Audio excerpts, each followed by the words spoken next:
You're listening to the Angry Marks Podcast Network. Well, and that's March 7th in Wilmington, North Carolina. Our buddy Will, who I think is now has joined us, he's down in North Carolina.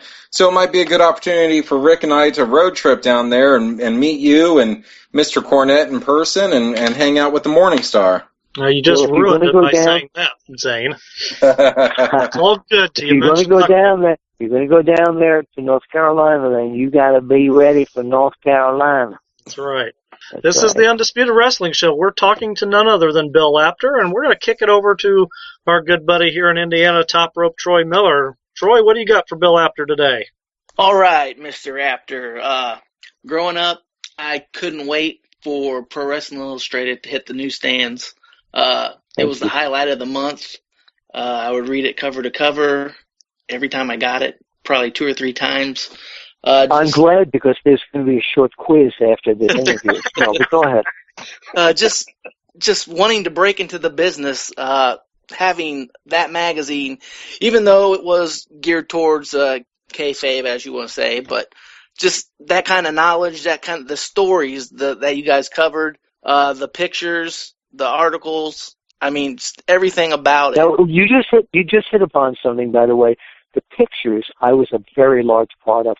More than I wrote or did columns or whatever, I was the main photo guy. Because that's where you'd see me, when you look at the old YouTube videos, you see me around the ring shooting pictures. Mm-hmm. Oh, yeah. With Paul Ellering giving you an elbow or something right there, too. Absolutely. Absolutely. Yes, the centerfold more than one time graced my bedroom walls. But there was one article that I always had to read. It was from the resident bad guy, Eddie Elner. Yeah.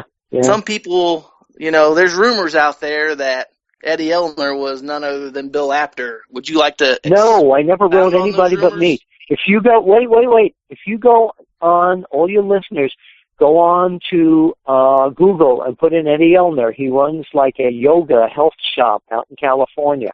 And Dan Shockett, who preceded him, died at about 28, 29 years old from testicular cancer. Danny was old. He was our bad guy. We were sitting around one day talking about, Danny's column is just Danny's column. What are we going to do? And Peter King said, let's turn Danny heel. And that started that. We used to get threatening letters, people that wanted to kill him. He and Eddie Elner were both. I never wrote anyone else at those magazines. I never was Nat Brock, Liz Hunter, none of them. I was always just me. That's it. Bill, to speak to you on Facebook, if you look up Eddie Elner, he's on there with yoga on Facebook as well. Yes, yeah. Well, that I didn't know. That's true. That I did not Now, unlike know, Mr. Apter, he looks like you can't just go and friend Mr. Elner. He's a little more private in his life. I don't know. I haven't talked to Eddie in 20 years, probably. And I want to keep it that way. What else you got, Troy?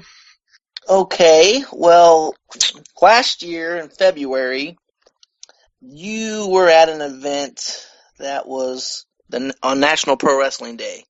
Yes. Another one of our good buddies, Colt Cabana, you presented him an award as the Ambassador of Independent Wrestling. I did. I couldn't agree more. I don't think there's anybody out there today, independent-wise, that's done as much for the sport as Cabana has done. What are your thoughts on him? Oh, totally agreed. He's one of the great characters of all time. He's a great guy. He's an incredible wrestler. And one of my favorite people in all the years I've been doing it. I can never get enough Colt Cabana. All right. Well, let's kick He's it on an original. The Morning Star Will Huckabee. You're here, right, buddy? Yes, I am here.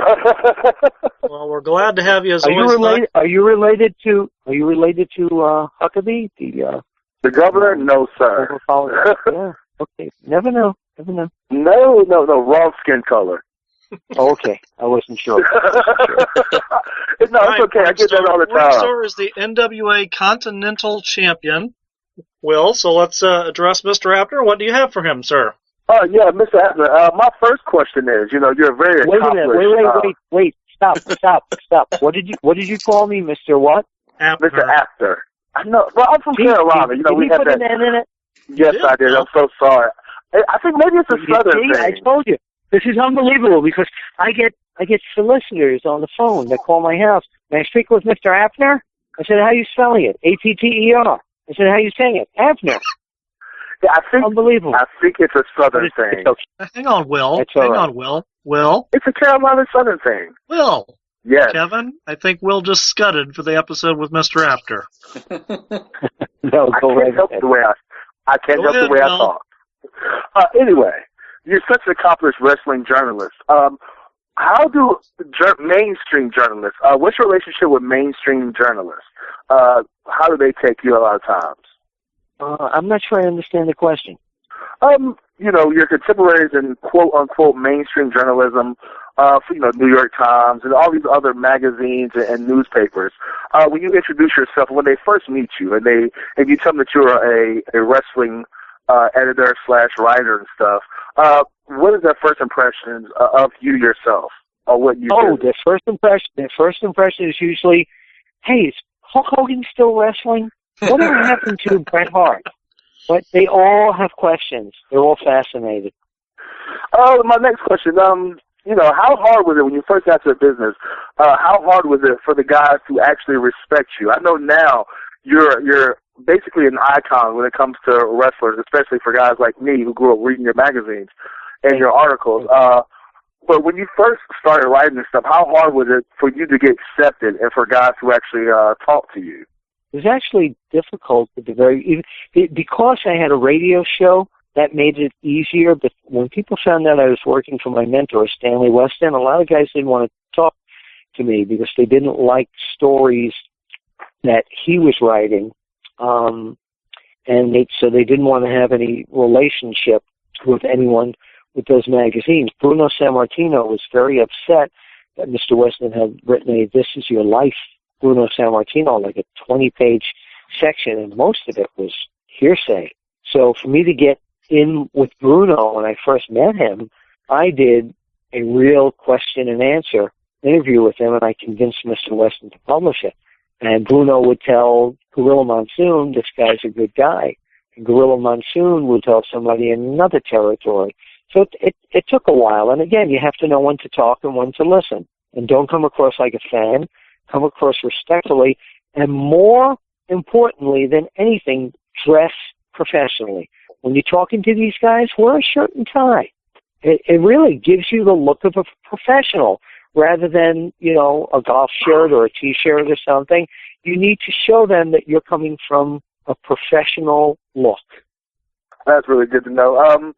After all of these years, how do you still maintain your love for wrestling? I've seen you, and I've been lucky enough to see you in a couple of the ring roasts.